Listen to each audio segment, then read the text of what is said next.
So in this video, I'm going to teach you a couple little tricks that you can do for these two OLA cases and also a little kind of edge control case you can do.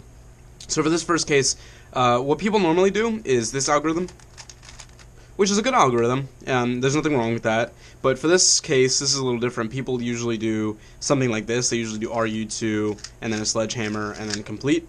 But another easier way to do that for both of these cases is if you have this one, you would move it like this, and you would do this algorithm. And then I'll complete it. And then the more important one is this one. This is the one I like better. And so instead of doing the RU2, you would do this. So you'd essentially take out the pair and into this slot, move it down, and do a different variation of the first algorithm. And so how we can kind of break this down is for this one, for when you have two bars, you're going to want to take out the pair, move it down, still do a D prime. Both algs start the same way, and then the only differentiator is when you do the fat R.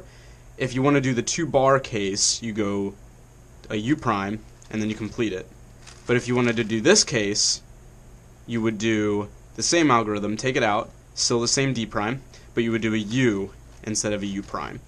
And so I'll put the algorithms in the description, but that's essentially how the algs would work. And what I kind of like with doing this is if you have something like, or I don't know what I'm doing here, but if you have any sort of dot case like this one, but if you have this kind of insert, you can edge control it. So normally if you have this kind of pair, you would just sledgehammer it. But if you have this case where it's an RU-R prime case, you can actually do a variation of the OLA algorithm to edge control. So again, move it down, do D prime, and you can do it either way. You can do R, U, R prime, D, and then complete, or you can do it either way. It doesn't really matter. And then this also goes along with the winner variation case as well. So, or not really winner variation, but edge control.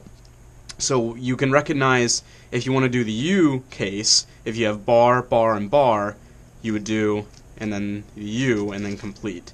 And then the only difference with the other one would be if you were edge controlling, if you have still this piece up here, this is the piece you look for. If you have these two and then this bar here, you would go a U prime with it. So again, for this case, real fast, and then for this case, so nice quick case to do the algorithm.